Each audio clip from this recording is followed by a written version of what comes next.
Fala rapaziada, beleza? Aqui é o Rafael para mais um conteúdo aqui do nosso canal Notícia do Fogão. Vamos trazer aqui o Flávio Gomes do placar, o Casagrande com o Tirone, com o Arnaldo Ribeiro. Tem também o Seleção Sport TV com o DR Rizek.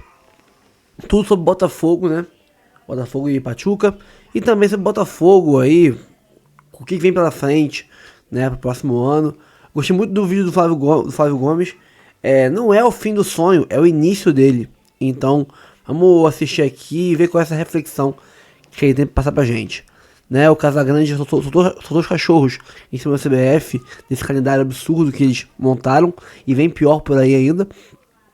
E muito mais. Vamos assistir o vídeo e depois a gente se fala, a gente analisa aqui o que a gente achou do vídeo. Curta, comente, compartilhe, se inscreva no canal e ative o sininho para receber avisos de cada conteúdo que pingar aqui no canal Notícia do Fogão. Temos área de membros, 4 planos de membros diferentes, a todos os valores, todos os bolsos. Tem plano de R$3, plano de R$5, cabe em todos os bolsos e você ajuda o canal com menos de uma latinha de refrigerante. Você ajuda o canal a fazer um bom trabalho. E cara, é por mês, tá? Não é por dia, é por mês. Uma latinha de refrigerante, um salgadinho na rua. Você paga um plano de membro aqui do canal e ajuda muito a gente a fazer esse serviço para você todos os dias. Ainda mais nesse período de final de ano agora, que tem pouca notícia, então vai entrar menos dinheiro para cá com monetização. O plano de membros é uma forma de ajudar o canal a compensar esses views abaixo, essa monetização baixa que vai cair em dezembro pra gente. Então, dá uma moral, seja membro, ajuda o canal aqui a não perder tanto recurso assim nesse final de ano. Dito isso, vamos embora pro vídeo. Bom, e terminou o ano mais bonito da história do Botafogo. Terminou de um jeito que, é claro, o botafoguense não gostaria, né, que fosse assim. Acabou sendo eliminado já na sua primeira partida das supostas 3 que poderia fazer neste Intercontinental, que é um campeonato mundial, né? Se fosse campeão, a gente iria dizer que o Botafogo era campeão mundial. Mas enfim, perdeu para o Pachuca por 3-0. A equipe do México agora vai jogar a semifinal contra o Al Ahly do Egito e, se passar, disputará a final do Mundial contra o poderosíssimo Real Madrid na outra quarta-feira, na outra semana. O Real Madrid que também vai chegar cansado, como aconteceu com o Botafogo. E o cansaço acabou sendo a justificativa, ou a explicação, pelo menos, para aquilo que aconteceu hoje no estádio 576, 843, sei lá, o estádio 974, o estádio lá do Catar, que foi utilizado na Copa do Mundo. Parênteses, disseram que esse estádio ia ser desmontado, eram 974 containers e não sei o quê, que desmontaram coisa nenhuma e não vão desmontar nunca. Mas enfim, um belo estádio, diga-se de passagem, que estava vazio para esse jogo entre o Botafogo e o Pachuca. O Botafogo vinha de uma maratona difícil de aguentar. Como eu disse, não é uma justificativa, não é desculpa para o Botafogo ter perdido o jogo, o Botafogo jogou mal e tudo mais, mas é uma explicação, entre tantas possíveis, para um resultado desse tamanho, né? O Pachuca não é um time 3-0 vezes melhor do que o Botafogo. Longe disso, imagina, o Botafogo é o campeão das Américas, ou da América do Sul, que é a mais importante. É campeão brasileiro, é um timaço. Só que o Botafogo vinha de uma maratona de 5 jogos em 15 dias em 3 países diferentes, né? Jogou no Brasil, jogou na Argentina, a final da Libertadores, e agora no Catar. E não foram jogos quaisquer, né? Foram partidas muito difíceis, partidas decisivas, como aquela vitória sobre o Palmeiras no Allianz Parque, que acabou definindo praticamente o título brasileiro, uma vitória em Porto Alegre sobre o Internacional, a vitória sobre o São Paulo, que garantiu o título do Botafogo, o título brasileiro, a vitória espetacular diante do Atlético Mineiro em Buenos Aires, ganhando a Libertadores. Gente, não é fácil. E depois de tudo isso, depois de ganhar o Campeonato Brasileiro no domingo, os jogadores pegaram um avião, um belíssimo, um avião muito confortável, mas podia ser o que fosse, né? Podia ser o Titanic voador. Não tem jeito, cansa. Voo muito longo até o Oriente Médio, até o Golfo Pérsico, para jogar no Catar, com fuso horário, com um monte de coisa que a gente precisa levar em consideração. E levando em consideração esses fatores todos, o Botafogo entrou em campo para esse jogo com o Pachuca, não com um time misto, mas não entrou com a sua força máxima. Aquele time que ganhou a Libertadores, por exemplo, que ganhou o jogo do São Paulo. Porque o departamento de fisiologia do Botafogo detectou algum risco de alguns dos jogadores muito cansados poderem ter problemas sérios, né? E se precisasse, que entrassem no segundo tempo, que foi o que acabou acontecendo. Então o Botafogo entra sem alguns dos seus principais jogadores, eu vou citar dois, o Savarino e o Almada, que são jogadores espetaculares, que fizeram um fim de temporada incrível, né? Mas não estavam em campo no início da partida contra o Pachuca. E mesmo assim, no primeiro tempo, o Botafogo acabou não sendo muito ameaçado. O mesmo vale dizer para o Pachuca, foi um primeiro tempo morno, 0-0, e no segundo tempo, no entanto, o Pachuca acabou fazendo o seu primeiro gol muito rapidamente, um gol muito bonito, e o Botafogo teve de lançar mão, aí sim, dos adultos, né, da sua cavalaria. Botou os principais jogadores em campo, que descansaram, bem entre aspas, né, no primeiro tempo, e tentou recuperar o terreno perdido. Mas aí o Pachuca começou a jogar de uma maneira muito inteligente, na base dos contra-ataques, fez o seu segundo gol e aí desmontou o Botafogo. Aí não tinha muito o que fazer, porque o Botafogo, é claro, foi para cima da equipe mexicana, jogou o futebol que a gente conhece, de criar muitas chances, de atacar bastante, mais de 70% de posse de bola depois que tomou o 2-0. A compensação fica, obviamente, exposto a contra-ataques. E foi num contra-ataque, daqueles contra-ataques, como dizem os locutores de hoje, de almanaque ou de videogame. Um abraço para o Guga Villani. O Rondon acabou fazendo o terceiro gol do Pachuca, dando números finais ao marcador. Olha, vocês viram aí o título desse vídeo, né? O sonho só começou. Eu me recuso a tratar essa derrota do Botafogo como o fim de um sonho, o fim do sonho do título mundial, da esperança de reinar sobre a terra. Isso é tudo bobagem. O sonho do torcedor do Botafogo no final do ano passado, aliás, vamos voltar um pouquinho mais atrás. 3 anos atrás, o sonho do torcedor do Botafogo, no final de 2021, era voltar para a Série A e não ser rebaixado de novo. Jamais o botafoguense mais otimista, que é algo raro, é artigo raro no planeta, mas jamais o botafoguense mais otimista diria que 3 anos depois estaria disputando um campeonato mundial, com a Taça da Libertadores na estante e o Campeonato Brasileiro também, o título brasileiro também, jamais. Aí aconteceu tudo aquilo que a gente sabe que aconteceu no Botafogo. O Botafogo mudou completamente, foi comprado por um bilionário americano, o empresário John Textor. Já no seu segundo ano de SAF, 2023, o Botafogo lutou para ser campeão brasileiro, não foi por uma daquelas situações que a gente não consegue entender até hoje, né? Perder a diferença que tinha de pontos para o segundo colocado e acabou sendo ultrapassado na reta final, toda essa história que todo mundo já conhece.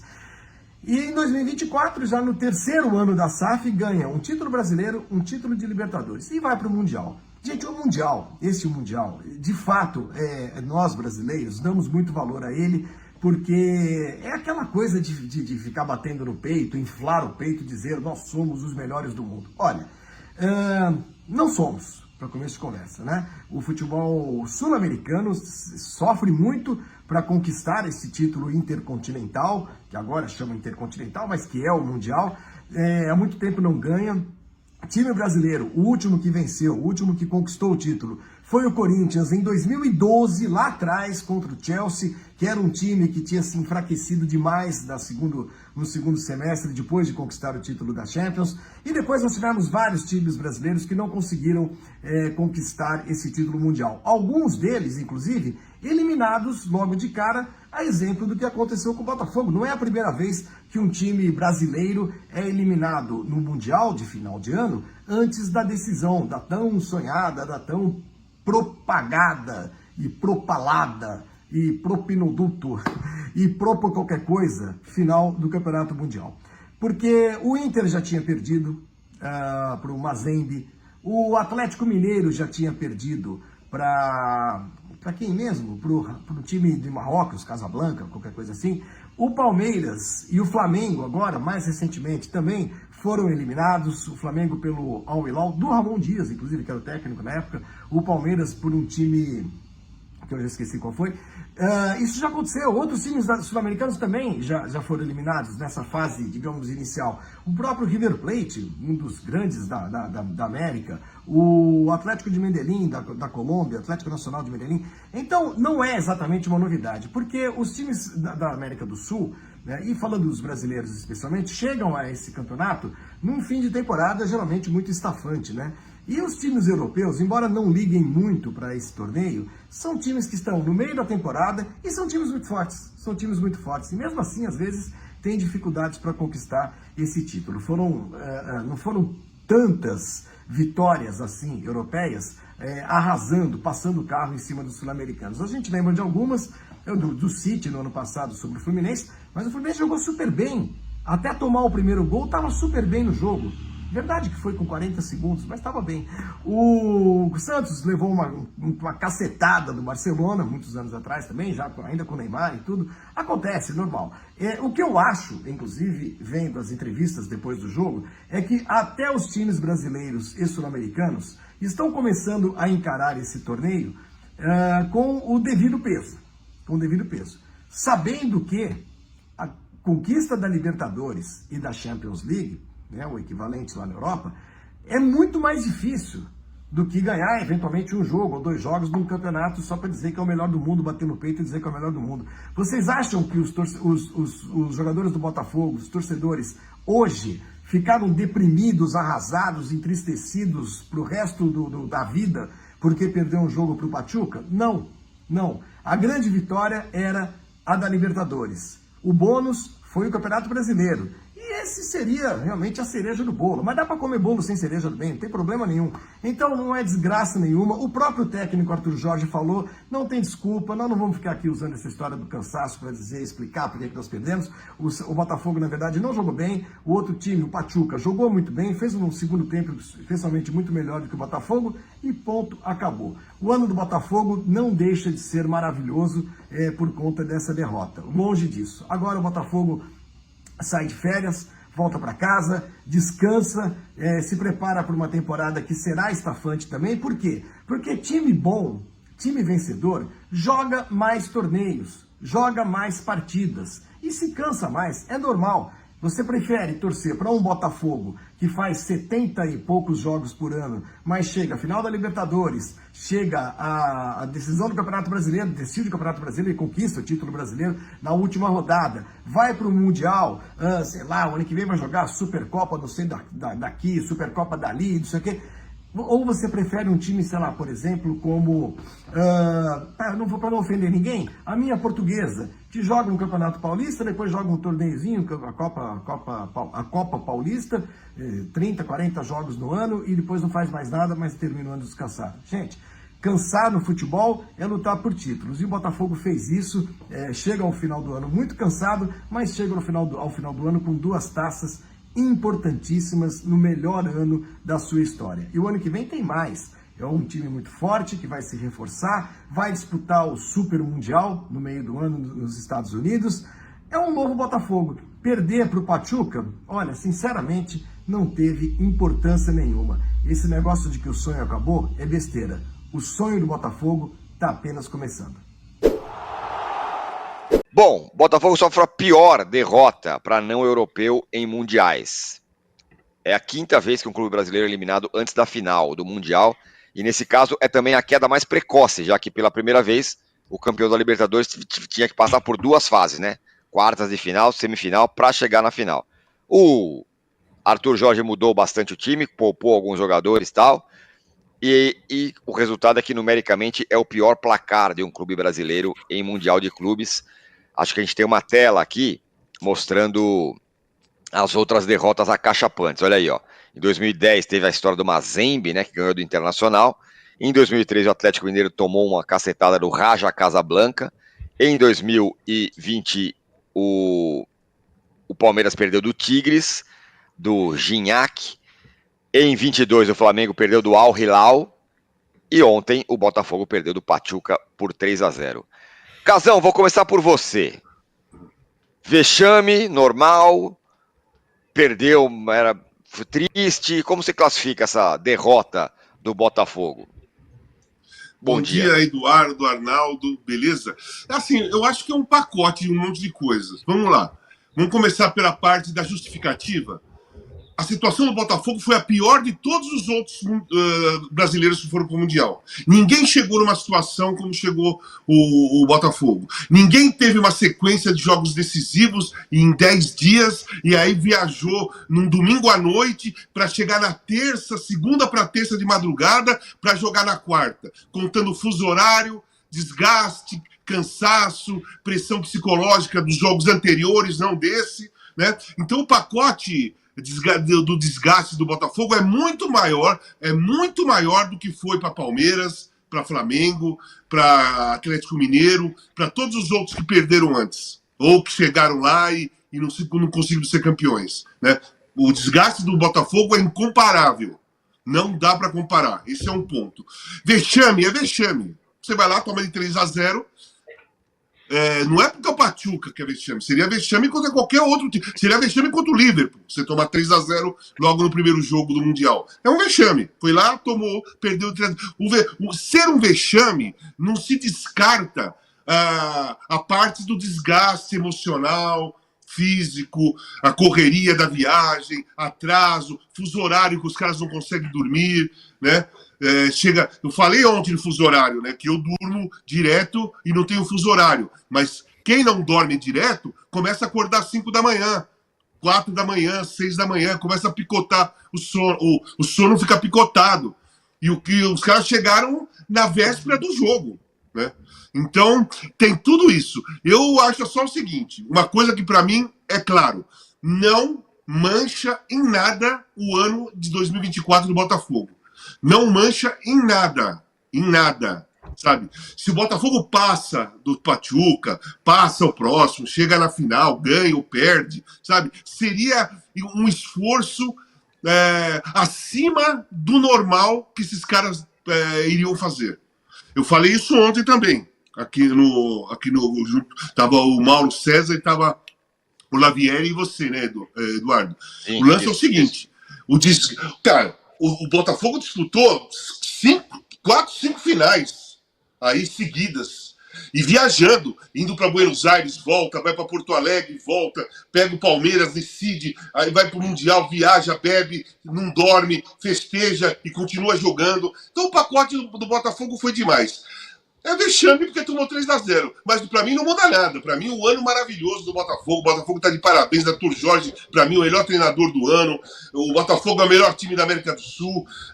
Luiz Henrique, junto com o Estevão, os 2 melhores jogadores do futebol brasileiro.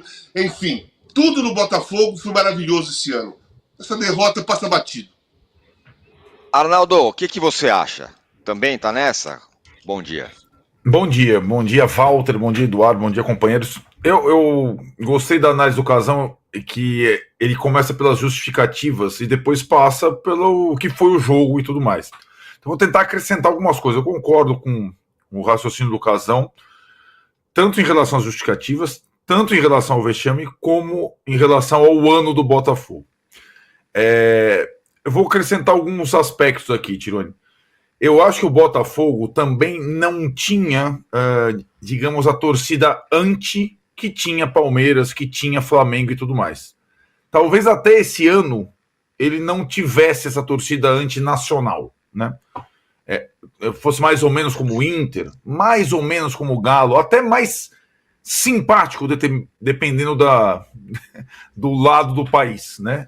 Então tinha uma simpatia por ser um clube que está nas entranhas da história do futebol brasileiro, ser o clube do Mané Garrincha e ter uma reestrutura, praticamente uma refundação recente e tudo mais. Tem esse aspecto que eu acrescento.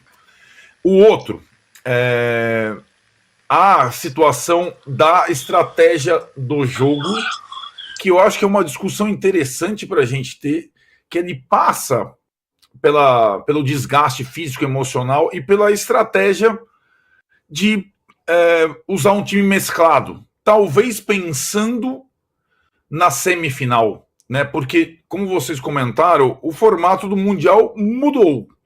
E o sul-americano teria que passar por mais uma etapa, né? Em relação a quartas de final, semifinal e final.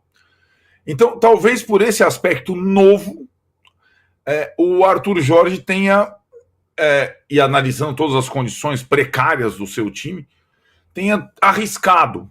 Ele podia ter arriscado contra o São Paulo, que estava com o time reserva, o Botafogo jogava só pelo empate, enfim, ou partido para o tudo ou nada. E depois que eu vi as declarações do Almada, meio em tom de despedida, do outro meio em tom de despedida, eu fiquei meio surpreso. Acho que é um outro tópico para a gente discutir, se esse Super Botafogo está sob ameaça, ele só durou uma temporada. Essa é uma situação que a derrota e as declarações pós-derrota colocaram meio no ar.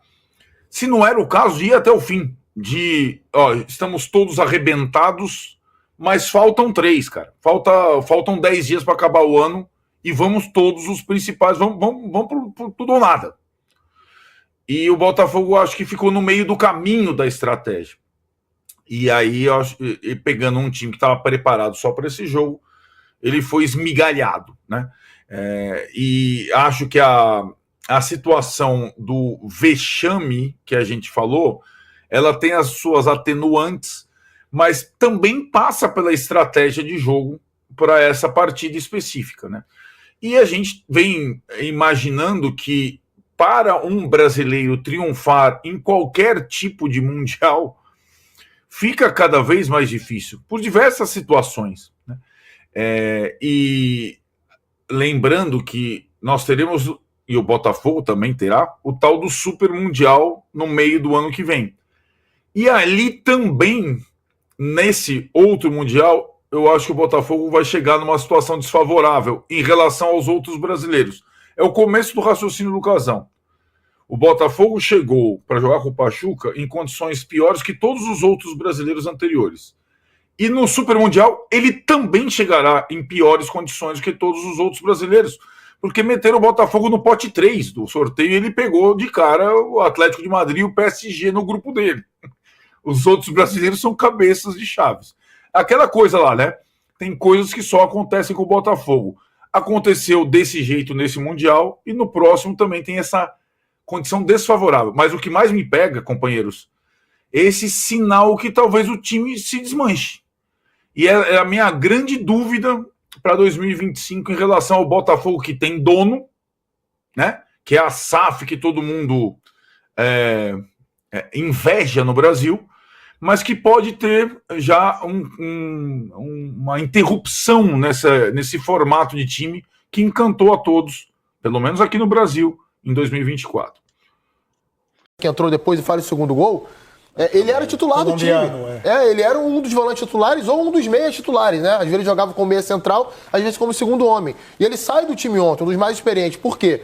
Os jogadores que entraram, os dois volantes, extremamente rápidos, né, intensos, mexiam a bola muito rápido. Montiel, 19 anos. E o outro era muito bom jogador, Pedraza, número 5. E o jogador que entrou pelo lado direito também é um jogador que não tinha tanta frequência no time como titular. Muito rápido também, importante para pressionar a saída de bola. Eu acho que o Guilherme Almada, técnico do Pachuca, certamente olhou os jogos recentes do Botafogo e pensou assim, cara, esse time está cansado. Eu vou tentar colocar o que eu tenho de melhor em campo fisicamente para jogar a régua do jogo de intensidade lá em cima e eles não conseguirem acompanhar. E isso foi o que aconteceu de verdade. Eu até acho que ali, por 25, 30 do primeiro tempo, o Botafogo consegue sair um pouquinho, se instala no campo de ataque, mas muito longe daquilo que é o time do Botafogo. E na segunda etapa, acho que o resultado é um efeito da tentativa do Botafogo. Até quando o jogo estava 1-0 ainda, teve um cruzamento para o Tiquinho, talvez se ele bate de primeira ele faz o gol. Tentou o domínio, aí o zagueiro chega. Tem uma outra jogada no chute de fora da área. Eu acho que tem duas oportunidades que assim, o Botafogo poderia ter saído na frente. As duas com o Ponte, né? Uma que todo mundo vai lembrar que ele meio que fura, né? A jogada dele do Luiz Henrique, rola, ele fura. Mas antes, principalmente, que é uma bola que ele entra, rouba, o Botafogo consegue roubar. Ele que rouba. Sozinho, ele rouba, né? O Luiz Henrique dá o passe, ele sozinho. O Igor Jesus estava completamente livre. É um passe que, assim, O goleiro reserva profissional costuma acertar. E ele acabou errando. Aí ele cruza no primeiro pau e o cara tira de cabeça. Aí parece que foi uma jogada normal que o zagueiro tirou. Mas assim, era jogada de gol pro Botafogo. Era só acertar um cruzamento fácil para um cara livre no segundo pau que sairia o gol. E aí poderia ser, claro, obviamente, né? Sim. Outro jogo. Então, acho 2 erros ali do Matheus Ponte, eu achei. Eu vou a Doha agora ao vivo com o repórter Marcelo Correge, que ontem foi testemunha ocular dos fatos e fez uma entrevista que, para mim, acho que é a notícia do dia, né? Quando o Arthur Jorge não confirmou para o Correge que fica para o ano que vem. Como repórter, eu achei aquilo um mau sinal sobre a permanência dele, mas o Correge, que estava lá, vai poder trazer a impressão dele e mais informações sobre o Botafogo. Correge, boa noite a você. Bem-vindo à Seleção Sport TV. Oi, Rizek, boa tarde para você, para o Coutinho, para o Conrado, para o Richarlison e para todo mundo que acompanha o Seleção Sport TV. Estava ouvindo atentamente as reflexões de vocês, todas muito interessantes e muito de acordo com o que a gente sentiu por aqui também. Eu vou trazer bastidores sobre a reta final do jogo de ontem e algo que pautou ali a minha entrevista com o Arthur Jorge. Inclusive, os números que eu dei ali na hora foram números, né, dos últimos dias do Botafogo, muito impressionantes.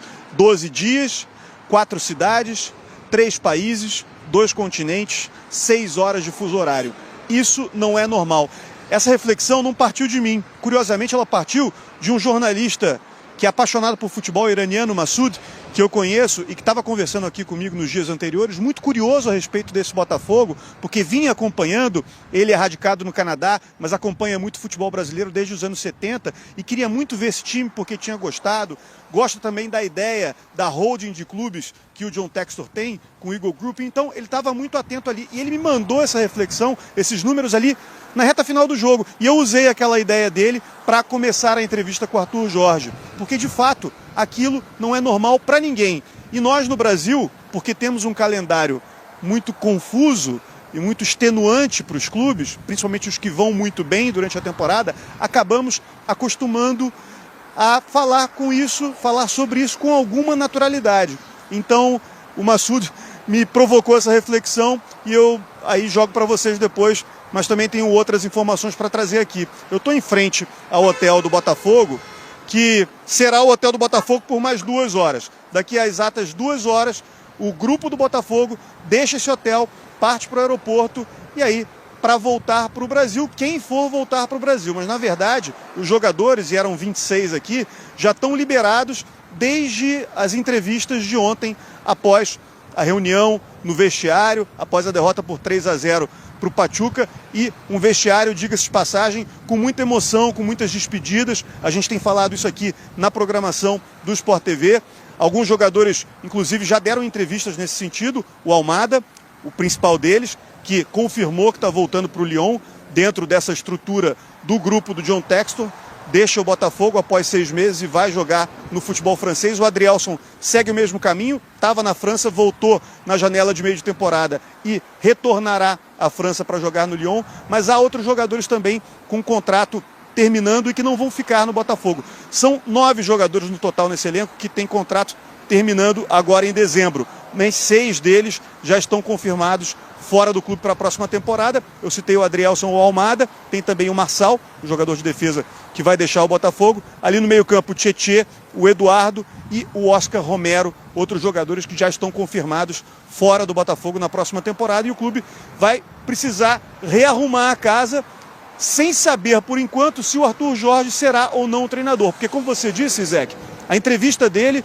foi muito evasiva ali para mim na beira do campo. E a gente já esperava isso, porque no calor do jogo, de uma derrota, após uma temporada tão incrível, sob todos os aspectos, com 2 títulos muito importantes para o Botafogo, um inédito, era impossível que ele desse uma resposta definitiva. Mas a intenção da pergunta ali é justamente pegar a nuance, a forma como o treinador vai responder, o entrevistado vai responder. E eu fiquei com a impressão de que o Arthur Jorge ainda está muito pensativo e pendendo mais para uma saída do Botafogo. Mas a gente sabe que o John Textor nos bastidores está trabalhando muito para manter o Arthur Jorge e toda a comissão técnica dele no Botafogo para a próxima temporada de 2025. Para isso, tem os bônus que foram prometidos durante esse ano e que o Arthur Jorge conseguiu porque o desempenho do Botafogo foi excelente, bônus por metas, né? O mercado funciona assim no futebol e em outras áreas também.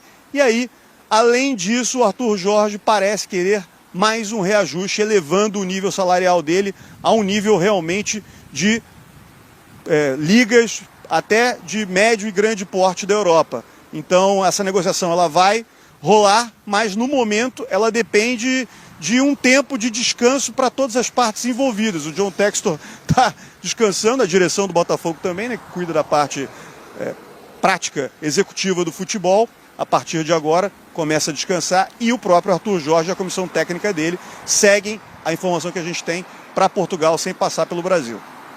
A entrevista foi essa daqui, ó. A gente vai rodar como foi o papo do Correge com o Arthur Jorge no gramado logo depois da derrota de ontem. Não, eu não vou procurar arranjar desculpa nenhuma para aquilo que nós hoje não conseguimos fazer.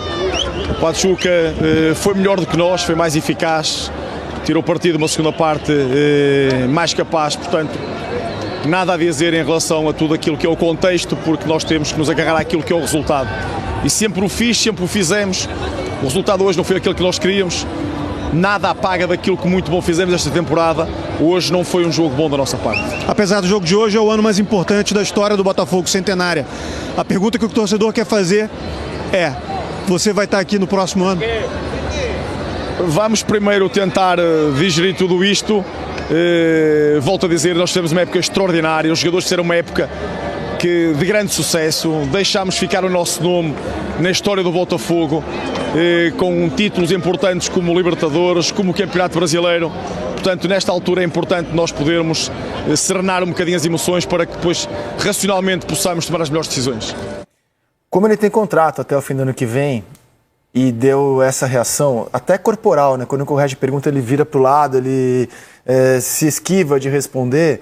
Só o fato de não haver uma definição na fala dele, pode ser que na cabeça dele já tenha, e se tivesse por ficar ele teria dito. Então só o fato dele externar uma indefinição para mim já é uma grande notícia. Lembro que o Textor, nas entrevistas que deu, também não assegurou a permanência dele, que eu vou começando a montar o quebra-cabeça. Uhum. O Textor também não assegurou a permanência dele nas entrevistas que deu aqui no Brasil antes do Mundial, e agora o Arthur Jorge fala isso. Então eu, ontem assistindo, anotei assim no meu caderninho de repórter que ele está mais fora que dentro. Sem ter informação, assim, só por dedução lógica da reação dele. A ver como será esse futuro, porque, insisto, ele tem contrato. Se a situação estivesse definida, era só dizer para o Correge, claro, vou cumprir o meu contrato. E a reação até corporal dele me saltou aos olhos ontem. Ô Correge, queria te perguntar um pouco do ambiente aí. Ontem o estádio estava meio vazio, né, cara? Assim, pelo menos na transmissão você olhou, e o que é natural, né? Um time brasileiro contra o mexicano. Quantas pessoas? 12.400 e algo, eu não tenho o número exato, mas nessa casa aí, 12.400 e algumas pessoas, num estádio com capacidade para 44 mil pessoas. Perfeito. A tendência é que agora no jogo de sábado, eu imagino que vá a torcida do Al-Ahly aí, né, do Egito. E que o Real Madrid, na próxima quarta-feira, desperte mais curiosidade e a gente tem estádio mais cheio, eu estou enganado?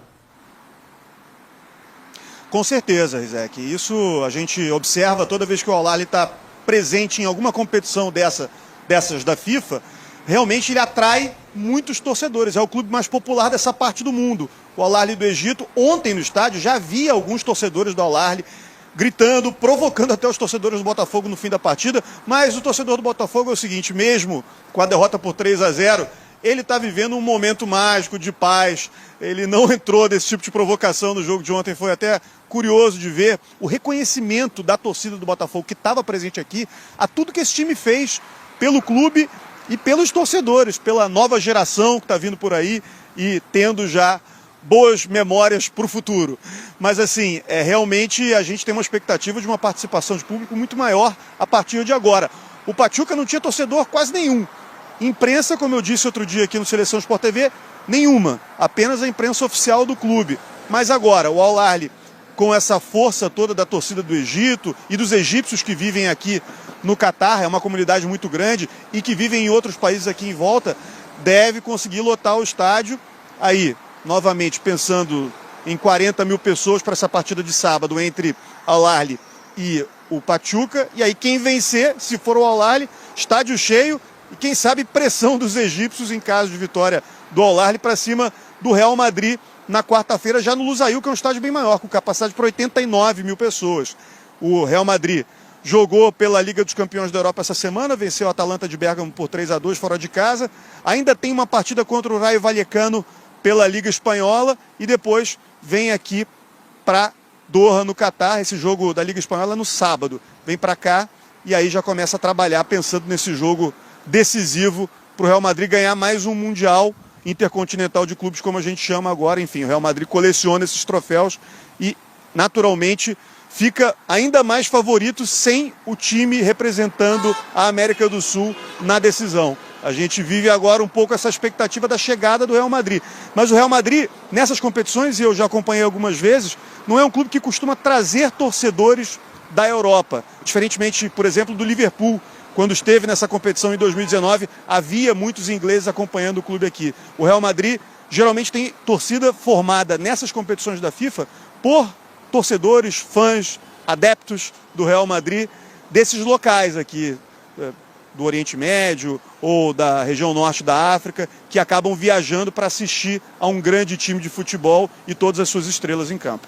Vou aproveitar a presença do Correge também para falar um pouco sobre o avião, já que foi tão debatido o avião com o qual o Botafogo viajou para Doha. O Barbosa, ontem também ao vivaço, zagueiro do Botafogo, falou sobre um clima de despedida no vestiário e deu o diagnóstico dele para o avião do Patriots, time do futebol americano que o Botafogo tomou emprestado para a viagem. Dá uma olhada. No vestiário ficou um pouquinho triste, na verdade, porque tinha um sonho que era poder levantar más 3 tazas. Infelizmente no fue posible.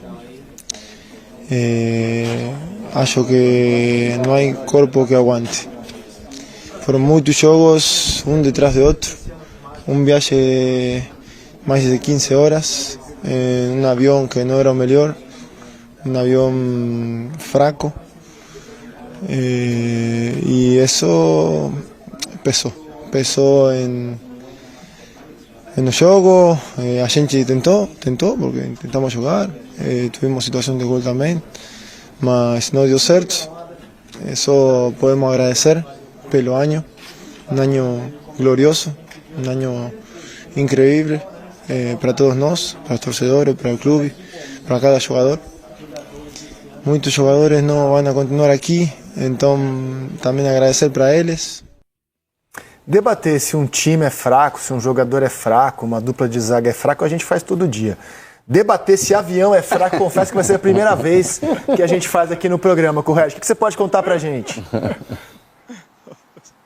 Ô Rizek, a gente entende que o John Textor aí, até pelo que ele conseguiu fazer com o Botafogo em pouco tempo, é um homem com um tino de negócio. Mas eu não sei exatamente quem esteve à frente dessa negociação para o aluguel do avião do New England Patriots, mas se foi o John Textor, ele de fato falhou, alugou gato por lebre, talvez teco-teco por Boeing, não sei, enfim, eu estou usando uma marca aqui que eu nem deveria usar, mas na verdade o time do Botafogo não teve as condições que foram prometidas a ele para fazer esse voo da forma mais confortável possível. Eu vou dar um exemplo fácil para se compreender isso. A logística da viagem, saindo do Aeroporto Internacional Antônio Carlos Jobim, no Rio de Janeiro, e chegando a Doha, no Catar, ela já contava desde o início com uma escala no Marrocos para reabastecimento. Ora, quem já veio para essa parte do mundo em voo comercial sabe que os aviões comerciais dessas passagens que a gente compra, como a nossa equipe acabou tendo que comprar para vir para cá, eles fazem esse trajeto de 14 horas de voo sem necessidade de reabastecimento. O voo Doha-São Paulo, São Paulo-Doha, existe sem escalas. Se um voo comercial com ingresso, com preço do bilhete barato, pode fazer isso, por que o voo fretado não pode fazer? Se o voo fretado deve dar condições a um clube para viajar da melhor forma possível, ele deveria vir direto, sem a necessidade dessa escala no Marrocos. Mas não havia autonomia no tanque de querosene do avião para fazer o voo direto, então eles tiveram que descer no Marrocos e isso estava programado. Além disso, você tem a questão das poltronas, que eram de fato maiores, porque os jogadores de futebol americano são sempre muito grandes, muito pesados, mas não havia poltronas suficientes nas mesmas condições para todos os jogadores. Eu tenho um relato, por exemplo, de que o Alan veio deitado no chão. em parte da viagem, por opção dele, inclusive. Havia poltrona para ele sentar, mas ele achou que estava desconfortável a poltrona que estava disponível e preferiu deitar no chão do avião num trecho da viagem. Então eu acho que tudo isso motivou essa reação do Barbosa. E, aliás, eu queria fazer um comentário aqui. O Barbosa é um dos jogadores de melhor entrevista hoje no Botafogo. Ele é sempre muito sincero, muito direto, muito respeitoso com a gente. É um jogador assim bastante firme, agressivo às vezes em campo, mas ele no trato com a imprensa é um cara muito aberto, muito sincero e muito respeitoso.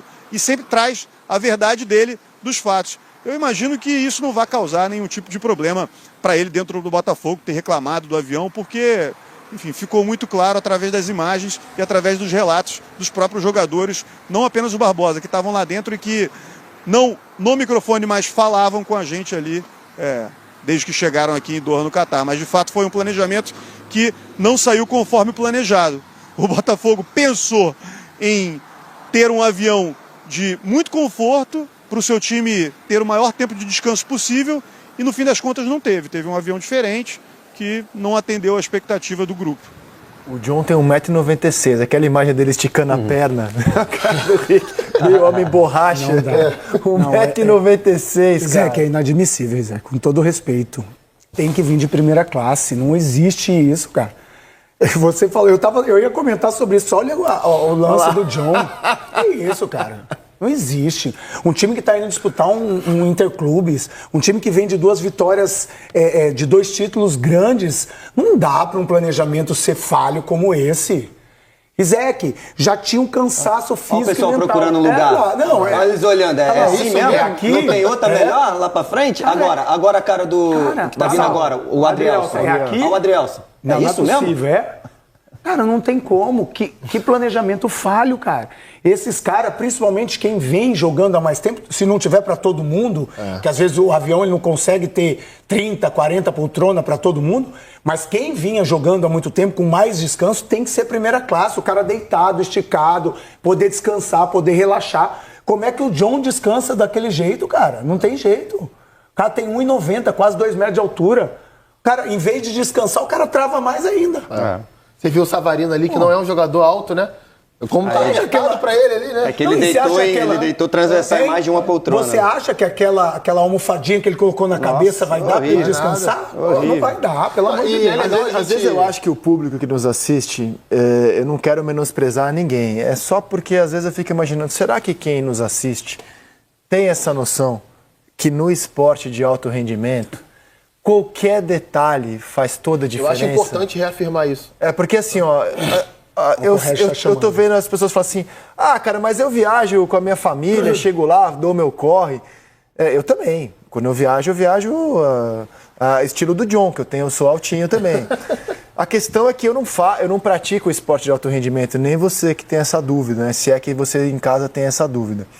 Nesse nível de esporte, cara, nesse nível, qualquer detalhe faz toda a diferença. Então, uma noite mal dormida e menos tempo para se recuperar do fuso horário, né, é muito cruel contra o atleta que passa por isso. O Corrêa chamou, vou convidar o Corrêa para fazer as considerações finais aqui no Seleção de hoje.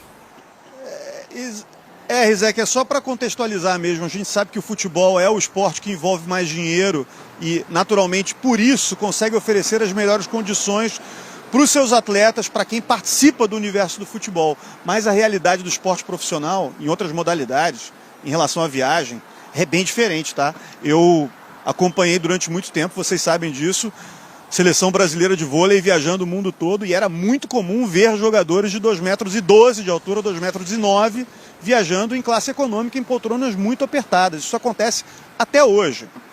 Ou seja, existe sim um problema para os jogadores não conseguirem desempenhar o melhor possível porque estão em condições de logística, de deslocamento que atrapalham às vezes, e principalmente com esse tempo curto de preparação entre um jogo e outro, entre uma competição e outra, mas isso não deve ser determinante para explicar um resultado. Eu só queria deixar essa ressalva aqui. É claro que a comparação sempre é muito importante e o Pachuca certamente veio num voo confortável para cá porque a Liga Mexicana tem muita grana e consegue fazer isso com os seus clubes e os seus jogadores. Mas eu acho que a gente tem que também equalizar a discussão, lembrando que existe desempenho esportivo de altíssimo nível, mesmo sem condições ideais de trabalho. A gente está falando de como isso afeta times que, no nosso entendimento, estão num nível muito próximo, né? Botafogo e Pachuca. Tem um perfil no Twitter, Flamengo Alternativo. Muita gente me encaminhou essa conta desse perfil. Ele destaca o que o Flamengo de 81 fez até viajar para o Japão e surrar o Liverpool, né? Colocar o Liverpool na roda. Então o Flamengo jogou 10 partidas em 28 dias, menos de 3 dias de intervalo em cada uma delas, e embarcou para Tóquio, não para Doha, para Tóquio, que é uma viagem ainda mais longa, parou em Los Angeles e foi para Tóquio. E muitos amigos rubro-negros me mandaram. A minha resposta para todos foi a seguinte: o Flamengo tinha um time muito melhor que o do Liverpool. O Flamengo tinha Zico. Era uma seleção. Era uma seleção. Leandro, Júnior, Adílio, Andrade, Nunes. Naquela época, os nossos times surravam os europeus mesmo, como o Grêmio depois fez naquele ano. Os nossos times eram a nata do futebol brasileiro. A gente era melhor que o campeão europeu. Não tem nenhuma dúvida em afirmar que o Flamengo do Zico era melhor que o campeão europeu. Os europeus não eram as super seleções que são hoje, e a gente reunia aqui os melhores jogadores do futebol brasileiro. Então a gente chegava para o Mundial e a gente dava neles mesmo. Isso até os anos 90 aconteceu. Hoje a gente está num outro cenário, e nesse cenário você enfrentar times do mesmo nível, no caso, na minha opinião, né, que são os times, na minha e do André Jardini, treinador do América, que participou aqui do Seleção, e a gente perguntou para ele, né, tá se debatendo se ele é o maior treinador da história do América do México, ele é bicampeão nacional lá. E eu perguntei para ele, cara, qual a diferença do nível? E a resposta dele foi a seguinte, aquilo ficou marcado para mim. Na média, o nosso campeonato brasileiro é melhor que o mexicano. Na média, você pega os 20 clubes, a gente é bem melhor. Mas você pega ali os 4 primeiros dele, ele usou até G6. Ele falou, mesmo nível. Então, na prática, a gente está encarando times de um nível muito próximo do nosso. E se você chega em situação física muito abaixo, você vai levar ferro, como levou o Botafogo. Vou fechar com o Corregi aqui, dar um abraço para ele, desejar um ótimo trabalho por lá. E até a próxima no Seleção, Corregi.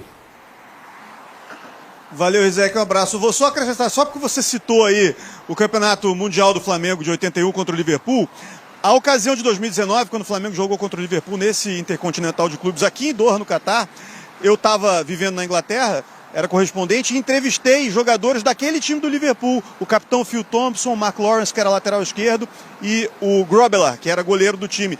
Sabe que todos, agora você falando sobre isso, me fez lembrar também da questão do avião. Todos eles citaram o deslocamento para o Japão na época como um problema para o time do Liverpool, que estava cheio de compromissos, com uma agenda lotada antes de viajar para o Japão e enfrentar o Flamengo. Então, eles admitem até hoje que o time do Flamengo era muito forte, muito difícil de ser batido, mas eles atribuem também o desempenho, a derrota por 3-0 para o Flamengo em 1981, à logística do Liverpool, que, diferentemente do que dizem, dava muita atenção àquele título e queria vencer aquele título, segundo o Phil Thompson, que era o capitão da equipe. É isso, gente. Um abraço. Obrigado, Corregi. Outro para você, meu caro. Então, esse pessoal, o ano vai se encerrando depois desse jogo.